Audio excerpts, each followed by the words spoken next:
Hello दोस्तों, good morning. स्वागत है एक बार फिर से आप सभी का एमजेटी एजुकेशन में। दोस्तों आज है 28 अक्टूबर। आज की वीडियो में हम लोग बात करेंगे 28 अक्टूबर 2021 के करंट अफेयर के सभी इंपॉर्टेंट क्वेश्चंस के बारे में। पूरी वीडियो ध्यान से देखिएगा, पूरी वीडियो डिटेल में आपको समझाई गई है। अगर वीडियो पसंद आए तो वीडियो को लाइक और शेयर जरूर कर देना। चैनल पर नए आए हो चैनल को सब्सक्राइब कर लो, बेल आइकन को प्रेस कर लो, जिससे आने वाली सभी वीडियोज का नोटिफिकेशन आप तक पहुंचता रहे टाइम टू टाइम। इसकी पीडीएफ और क्विज डिटेल्स के साथ दी जाती है और ये दोनों ही आपको मिलता है हमारे एप्लीकेशन एमजेटी ऐप पर। गूगल प्ले स्टोर पर जाइए, एमजेटी ऐप लिख करके सर्च कीजिए और डाउनलोड कीजिए सबसे बेस्ट ऐप एजुकेशन का। इसमें दोस्तों आप वीडियो कोर्स सेक्शन में जाकर बहुत ही किफायती दरों में पा सकते हैं वीडियो कोर्स।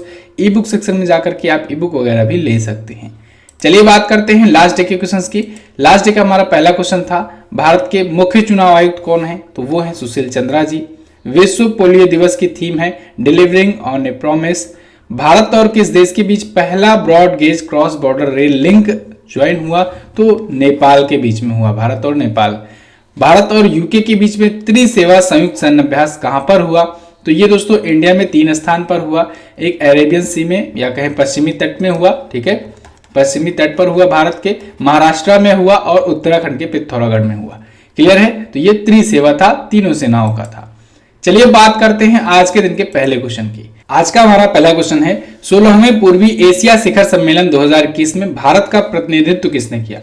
तो दोस्तों 16th ईस्ट एशिया समिट 2021 अभी हाल ही में ऑर्गेनाइज हुई। इसमें हमारे प्राइम मिनिस्टर नरेंद्र मोदी जी ने इंडिया को रिप्रेजेंट किया है। ये समिट अभी 27 अक्टूबर को आयोजित हुई और ये वर्चुअल तरीके से थी, ठीक है, वर्चुअली ही ये आयोजित की गई और ब्रुनेई ने इसकी अध्यक्षता की है।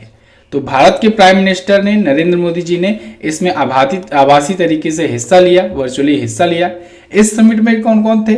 इस समिट में दोस्तों 10 आसियान के देश थे, यानी association of south east Asian Nations, ठीक है, तो 10 आसियान के देश थे। इसके अलावा भारत, जापान, चाइना, कोरिया गणराज्य, ऑस्ट्रेलिया, न्यूजीलैंड, यूएसए और रसिया भी शामिल था। क्लियर? अच्छा, भारत जो है ये 16 वर्षों से इससे जुड़ा हुआ है, यानी जब इसका स्थापना हुआ था तभी से जुड़ा हुआ है, इसी वजह से इसे संस्थापक सदस्य कहेंगे। ऐसे देश जो दोस्तों कोई समिट हो या कोई ऑर्गेनाइजेशन हो उसकी स्थापना के टाइम से ही जुड़े हुए होते हैं, उन्हें संस्थापक सदस्य या संस्थापक देश कहा जाता है। क्लियर है? तो भारत भी ऐसा ही है। पहला जो समिट हुआ था वो कहां पर हुआ था? वो हुआ था कुआलालंपुर मलेशिया में 2005 में। तो इस बार इसका 16वां संस्करण है जो कि ब्रुनेई में आयोजित हुआ। हालांकि ये वर्चुअल तरीके से आयोजित किया गया। क्लियर? अच्छा, अब ये समिट से रिलेटेड क्वेश्चन है, तो पिछले दिनों में जो भी इस साल समिट हुए हैं महत्वपूर्ण, उनका करते हैं क्विकली रिवीजन। जैसे दोस्तों अभी G7 समिट हुई थी। G7 तो आप जानते ही हो। G7 समिट कहां पर हुई? ये यूके के कार्निवाल में हुई। G20 समिट भी पूछा जाता है। G20 समिट इस बार कहां पर हुई? तो ये इटली में हुई। कहां पर हुई? इटली में हो रही है G20 की समिट। ब्रिक्स समिट हुई। ब्रिक्स आप जानते ही हो कौन कौन से देश हैं, कमेंट करके बताओ ब्रिक्स में कौन कौन से देश शामिल हैं, ब्रिक्स के बारे में सब कुछ बताओ। इस बार भारत ने मेजबानी की और इस बार 13वां संस्करण था, इसी वजह से ये इंपॉर्टेंट है, पूछा जाएगा, ठीक है, क्योंकि भारत ने मेजबानी की है। इसके अलावा दोस्तों ब्रिक्स हो गया, G20 हो गया, G7 हो गया और एक हुआ है SCO समिट। SCO समिट संघाई कोऑपरेशन ऑर्गेनाइजेशन की समिट, ये इस बार दुशांबे में हुआ। कहां पर? दुशांबे में ये आयोजित हुआ। तो ये महत्वपूर्ण समिट है इस साल के, इसको आपको याद रखना है, क्वेश्चन बनेंगे ही बनेंगे। अगला क्वेश्चन देख लेते हैं। भारत के पहले radio over internet protocol system का उद्घाटन कहां किया गया? तो इसका उद्घाटन दोस्तों किया गया कोलकाता में। भारत का ये पहला radio over internet protocol system है। कोलकाता में एक पोर्ट है, वहां पर ये इसका उद्घाटन किया गया है। कोलकाता में इस पोर्ट का नाम है श्यामा प्रसाद मुखर्जी पोर्ट। क्या नाम है? श्यामा प्रसाद मुखर्जी पोर्ट। तो वहां पर इसका उद्घाटन किया गया है और उद्घाटन किया है इस पोर्ट के वर्तमान में अध्यक्ष विनीत कुमार जी ने। क्लियर? इस देखिए रेडियो ओवर इंटरनेट प्रोटोकॉल से क्या होता है, एक बार ऐसे ही उड़ीसा में हुआ था, इस टाइप का कुछ प्रयास किया गया था, ठीक है। ये तो देखिए radio over internet protocol system है, वो दूसरे टाइप का था, सैटेलाइट टाइप का। तो इससे क्या होता है कि जैसे मान लीजिए कि कोई बाढ़ है या कोई आपदा है या तूफान वगैरह आ गया, चक्रवाती तूफान वगैरह आते ही रहते हैं, आप जानते ही हो, बंगाल की खाड़ी से उठता रहता है, ठीक है। अभी आया था कुछ दिन पहले गुलाब। तो ये सभी जब स्थिति आती है तो फिर क्या होता है, जो मछुआरे काफी दूर तक निकल जाते हैं तो वहां पर तो ऐसा तो है नहीं कि किनारे पर जियो का टावर लगा है और वहां तक नेटवर्क पकड़ेगा, इतना तो रेंज होता नहीं है, बहुत आगे तक निकल जाते हैं। तो ऐसे में क्या होता है, या तो सैटेलाइट फोन से उनको कनेक्ट किया जा सकता है, या तो ये radio over internet protocol system जो लगाया गया है इसके तहत उनसे कनेक्टिविटी प्रदान की जा सकती है, या उनको कनेक्ट किया जा सकता है। या फिर मान लीजिए भारतीय नौसेना का ही कोई एक जहाज है, वो वहां पर अटका हुआ है, तो इन सब चीजों को कनेक्ट करके उनको समय पर चेतावनी दिया जाएगा कि भैया चले आओ, तूफान आने वाला है, ठीक है, कुछ भी हो सकता है। तो खास करके मछुआरे या कोई भी ऐसे नागरिक हैं जो वहां पर जाते हैं, बीच बीच में द्वीप वगैरह भी होते हैं, लोग पार्टियां भी करने जाते हैं, तो उन सबको चेतावनी दे दी जाएगी, ठीक है। तो ये है radio over internet protocol system का एक काम, बहुत ही बड़ा काम, ठीक है। लंबी दूरी की समुद्री संचार सेवा समाधान है ये। तो अभी हाल ही में श्यामा प्रसाद मुखर्जी पोर्ट कोलकाता में इसका उद्घाटन किया गया। अगला देखते हैं, किस राज्य को मोस्ट फिल्म फ्रेंडली स्टेट का अवार्ड मिला? तो दोस्तों सिक्किम राज्य को मिला है मोस्ट फिल्म फ्रेंडली स्टेट का अवार्ड। अभी हाल ही में जो 67वां नेशनल फिल्म अवार्ड की घोषणा की गई, इसके बारे में अभी कल मैंने कवर किया था अच्छे से। रजनीकांत जी को दिया गया 51वां दादा साहब फाल्के पुरस्कार, जो कि भारत का फिल्म के क्षेत्र का सबसे बड़ा पुरस्कार होता है। तो उसी 67वें नेशनल फिल्म अवार्ड्स में दोस्तों मोस्ट फिल्म फ्रेंडली स्टेट का अवार्ड मिला है सिक्किम को, सिक्किम राज्य को मिला है। क्लियर? किसने दिया है? हमारे उपराष्ट्रपति एम वेंकैया नायडू जी ने दिया है। सिक्किम अब आया है तो सिक्किम के बारे में हम लोग जान लेते हैं। अच्छा, इसका मतलब समझ रहे हो ना, इसको समझाने की जरूरत तो है नहीं कि सर्वाधिक फिल्म अनुकूल राज्य है, यानी कि फिल्म बनाने के लिए सबसे ज्यादा परफेक्ट जगह जो है, राज्य जो है वो सिक्किम चुना गया है, ठीक है। चलिए, तो सिक्किम के बारे में जान लीजिए डिटेल में। सिक्किम है कहां पर? तो सिक्किम देखेंगे आप मैप में, यहां पर है। सिक्किम से ही मैंने आपको बताया था कंचनजंगा, कंचनजंगा का नाम याद रखना है। कंचनजंगा जो है दोस्तों, इससे दो चीजें आपको याद रखनी। एक तो ये दुनिया की थर्ड लार्जेस्ट, ठीक है, थर्ड लार्जेस्ट ये पीक है। और भारत में अगर पूछा जाए, भारत में ये सबसे ऊंची चोटी है, ठीक है। भारत की अगर पूछा जाएगा तो आप बताएंगे दूसरी सबसे ऊंची चोटी। कारण यह है कि यहीं पर एक है केटू यहां पर है, और केटू को गॉडविन ऑस्टिन के नाम से भी जाना जाता है। तो ये दोस्तों भारत की तो है, लेकिन अभी एक्चुअली में यहाँ पर पीओके जो है, पीओके का कब्जा है, तो ये भारत में नहीं है, ठीक है। तो इस वजह से जो दुनिया की दूसरी सबसे ऊंची चोटी है केटू, वो भारत की है। भारत में सबसे बड़ी अगर पूछा जाए तो आप कंचनजंगा ही बताएंगे। आई थिंक आप समझ रहे हैं मेरी बात को, ठीक है। अभी क्योंकि सिक्किम जो है ये भारत में है, लेकिन केटू जो है ये भारत में नहीं है, फिलहाल पीओके के कब्जे में है। तो कंचनजंगा, तो ये आपको याद रखना है, दुनिया की तीसरी, भारत में पहली ये सबसे ऊंची चोटी है। इसके अलावा माउंट एवरेस्ट तो आप जानते हो दुनिया की सबसे ऊंची चोटी है। कंचनजंगा से एक और चीज याद रखना है, नेशनल पार्क है ये, कंचनजंगा नेशनल पार्क भी यहीं पर है, पास में ही, इसी नाम से। गंगटोक यहाँ की राजधानी होती है। प्रेम सिंह तमांग यहाँ के करंट टाइम पर हैं चीफ मिनिस्टर, सिक्किम क्रांतिकारी मोर्चा पार्टी से। गंगा प्रसाद जी गवर्नर हैं। चीफ जस्टिस हैं जितेंद्र कुमार माहेश्वरी। नाथुला दर्रा, जेलेपला दर्रा याद रखना है आपको, बहुत इंपॉर्टेंट है, कई बार एग्जाम में पूछा गया है।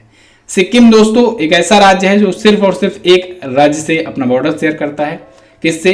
वेस्ट बंगाल से। बाकी आप देखेंगे तो ये भूटान, नेपाल और चाइना से बॉर्डर शेयर करता है। क्लियर है? ऐसे ही मेघालय है, मेघालय भी सिर्फ और सिर्फ एक राज्य से ही अपना बॉर्डर शेयर करता है, जो कि है असम। बाकी ये बांग्लादेश से अपना बॉर्डर शेयर करता है। चलिए अगला क्वेश्चन देख लेते हैं। भारतीय मूल की अनीता आनंद को किस देश की रक्षा मंत्री नियुक्त किया गया? तो भारतीय मूल की अनीता आनंद दोस्तों, ये डिफेंस मिनिस्टर होंगी कनाडा की। अनीता आनंद, ये जो आपको इमेज में दिख रही हैं अनीता आनंद, यही हैं, ये कनाडा की दोस्तों डिफेंस मिनिस्टर होने वाली हैं। भारतीय मूल की हैं और ये एक बहुत बड़ी बात है।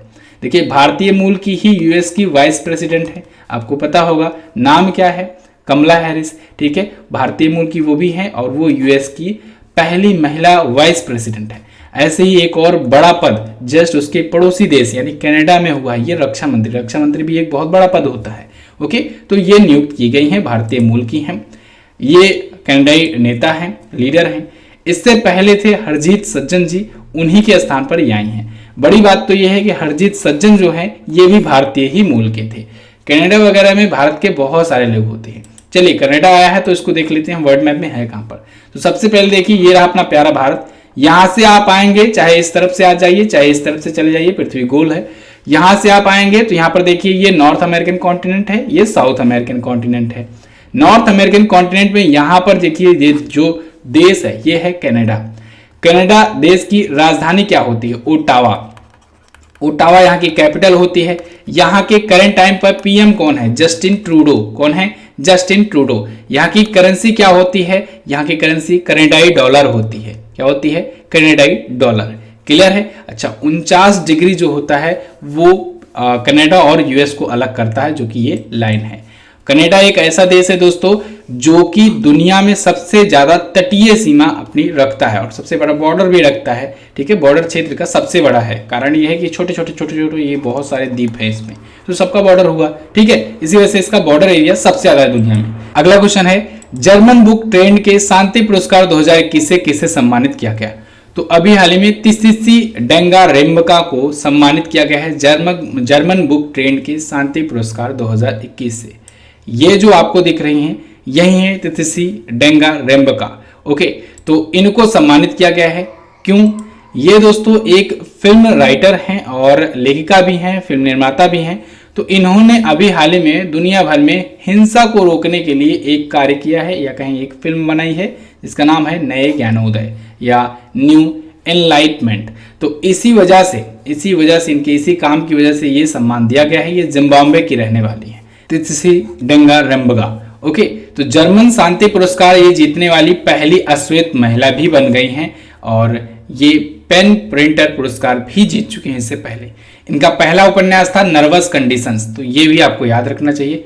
एक बार फिर से इनकी इमेज आपको दिखाते रहे, यही है। ठीक है, चलिए अगला क्वेश्चन देखते हैं। किस राज्य ने परिवार पहचान पत्र योजना के तहत निःशुल्क शिक्षा की घोषणा की? तो अभी हाल ही में दोस्तों हरियाणा राज्य सरकार ने अपने बहुत चर्चित परिवार पहचान पत्र योजना के तहत निःशुल्क शिक्षा या कहें फ्री एजुकेशन की घोषणा की है। हरियाणा सरकार ने यह घोषणा की है, लेकिन इसमें कुछ कंडीशंस हैं।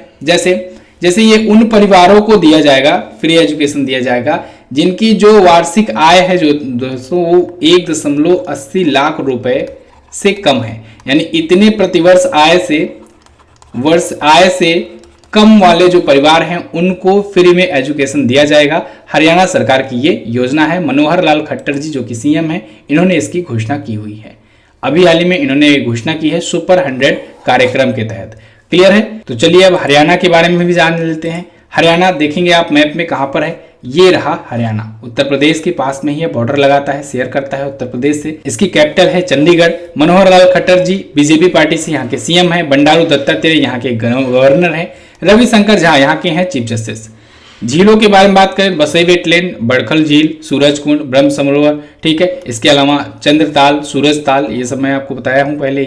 तो ये सब चीजें यहाँ पर है। National park Sultanpur national park है, कालेसर नेशनल पार्क है। क्लियर? अच्छा, जो नेशनल पार्क के लिए मैंने ट्रिक वाली वीडियो दी हुई है लगभग 6 से 7 हो चुकी हैं। ये 6 से 7 राज्यों की ट्रिक वाइज है, तो इनको जाकर के आप देख सकते हैं। 30-30 सेकंड या 35-35 सेकंड में आप लोग एक एक राज्य की बहुत ही खूबसूरत, बहुत ही शानदार, आसान ट्रिक याद कर सकते हैं कि कैसे किस राज्य का नेशनल पार्क जो है वो याद करना है आपको। अगला क्वेश्चन देख लेते हैं। किस राज्य में प्याज की नई प्रजाति एलियम नेगियनम खोजी गई? तो अभी हाल ही में एलियम नेगियनम खोजी गई है दोस्तों उत्तराखंड में। ये प्याज की नई प्रजाति है एलियम नेगियनम।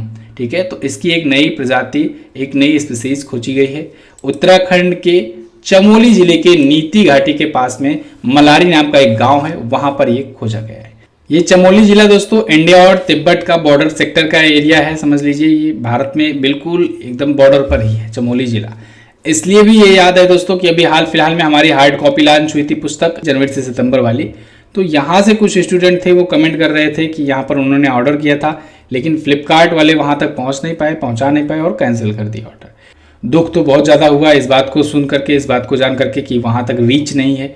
ठीक है, नॉर्मली फिलहाल ये 3000 से 4800 मीटर की ऊंचाई पर है समुद्र तल पर, जहाँ पर इसको उगाया जाता है। ठीक है, एलियम नेगियनम।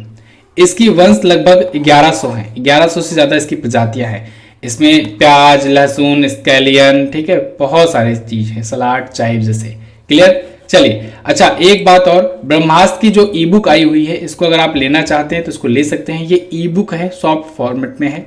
ठीक है, बुक इस बार नहीं लॉन्च हो पाएगी, किन्हीं कारणों की वजह से इस बार नहीं लॉन्च हो पाएगी। वो फरवरी के बाद लॉन्च होगी, क्योंकि मैं आप लोग के लिए किसी दूसरी चीज़ पर वर्क कर रहा हूँ और बहुत ही शानदार चीज़ आने वाली है आपके लिए। ठीक है, तो आप ई बुक ले सकते हैं जो लोग नहीं लिए हैं। अच्छा, जो लोग बुक लिए थे, पुस्तक लिए थे, उनको ई बुक नहीं लेना है। ठीक है, जो पुस्तक लिए थे उनको केवल अक्टूबर मंथ की लेनी है, अगर वो ई बुक से पढ़ना चाहते हैं तो।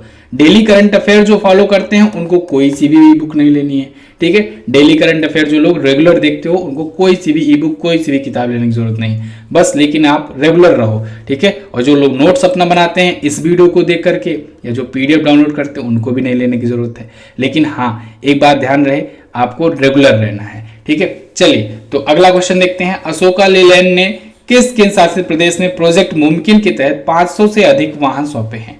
तो अशोक लेलैंड ने दोस्तों एक कंपनी है, ये ट्रक वगैरह बनाती है, तो इसने प्रोजेक्ट मुमकिन के तहत, प्रोजेक्ट मुमकिन एक केंद्र शासित प्रदेश है जम्मू कश्मीर, जम्मू कश्मीर प्रोजेक्ट मुमकिन का एक प्रोग्राम चलाया है, एक अभियान चलाया है, उसी को 500 से ज्यादा वाहन सौंपा है अशोक लेलैंड ने।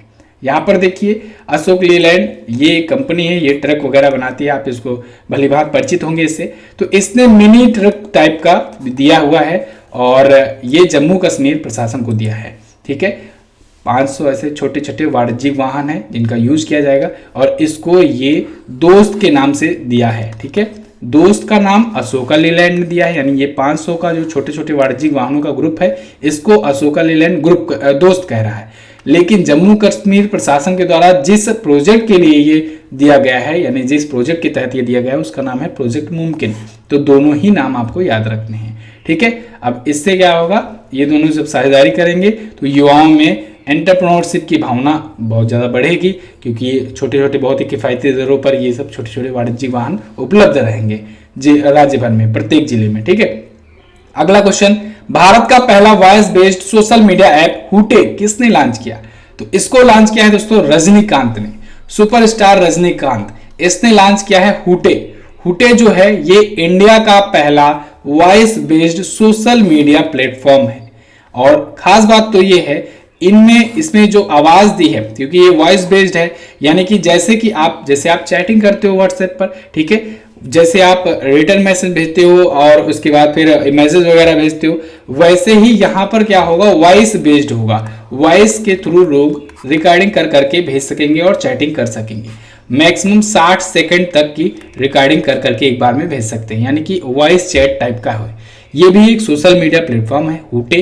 तो इसको लॉन्च किया है रजनीकांत ने और खास बात तो ये है कि इसमें जो आवाज दी गई है शुरुआत की, वो आवाज इनकी बेटी के द्वारा ही दी गई है। इनकी बेटी का नाम है सौंदर्या, तो सौंदर्या ने ही इसमें आवाज दी हुई है। ठीक है, तो ये भारत का पहला voice based social media app है हुटे। वेरी इंपॉर्टेंट क्वेश्चन, इसको आपको याद रखना है। और इसको लॉन्च किया गया अभी से अच्छा मौका हो ही नहीं सकता था रजनीकांत जी के लिए, क्योंकि अभी इनको हाल फिलहाल में 51वां दादा साहब फाल्के पुरस्कार मिला है। तो काफी ज्यादा ये वैसे में चर्चे में थे और इसी टाइम पर इन्होंने इसे लॉन्च कर दिया। इसमें 15 भारतीय लैंग्वेज सपोर्ट करती हैं और 10 विदेशी लैंग्वेज, फॉरेन लैंग्वेज भी सपोर्ट करती हैं। अगला क्वेश्चन, भारत का सबसे बड़ा हरित हाइड्रोजन संयंत्र कौन सी संस्था बनाएगी? तो ये बनाएगी दोस्तों GAIL, gas authority of India limited. इसके द्वारा इंडिया का सबसे बड़ा हरित हाइड्रोजन संयंत्र बनाया जा रहा है। इसके थ्रू दोस्तों गेल जो कंपनी है ये कार्बन फ्री ईंधन के साथ अपने जो प्राकृतिक गैस व्यवसाय है उसका सप्लीमेंट तैयार कर रही है। सप्लीमेंट क्या होता है, पूरक क्या होता है, समझ लीजिए। एक तरफ से आप ऐसा चीज बना रहे हो, एनर्जी जनरेट कर रहे हो, ऐसी चीज कोई भी प्रोडक्शन कर रहे हो, वहां से कार्बन निकल रहा है या कुछ भी निकल रहा है और उसको आप एक ऐसा संयंत्र बना देते हो जो वहीं पर अवशोषित कर लेता है, यानी ये कंप्लीट हो गया, पूरक हो गया। ठीक है, यहीं से निकला और दूसरी आपने ऐसा एक इजाद कर दिया कि उसी के द्वारा वो सोख लिया गया, तो पर्यावरण में गया नहीं। ठीक है, तो यही एक प्रकार से ये पूरक हुआ, एक ऐसा सप्लीमेंट हो गया इसका। ठीक है, तो गेल आप जानते हो एक महारत्न कंपनी है और इसका प्राकृतिक गैस का व्यवसाय है, gas authority of India limited. तो वहां पर कार्बन एमिशन तो होते ही हैं, लेकिन आने वाले टाइम पर ये भारत का सबसे बड़ा हरित हाइड्रोजन संयंत्र भी जब बना देगा, ईंधन का जो यूज है वहां पर हाइड्रोजन का यूज किया जाएगा। हाइड्रोजन को H2 को दोस्तों भविष्य का ईंधन कहा जाता है, ये तो पता होगा, साइंस में आपने पढ़ा होगा। भविष्य का ईंधन क्यों कहते हैं? क्योंकि ये 0% कार्बन का एमिशन करता है, CO2 का एमिशन 0% करता है। क्लियर है? तो एक प्रकार से अपना ये सप्लीमेंट तैयार कर रहा है। 10 मेगावाट तक की इसकी क्षमता हो सकती है। Gas authority of India limited की स्थापना 1984 को हुई थी। एक महारत्न कंपनी है, नई दिल्ली में हेडक्वार्टर्ड है और चेयरमैन एंड मैनेजिंग डायरेक्टर हैं मनोज जैन। क्लियर?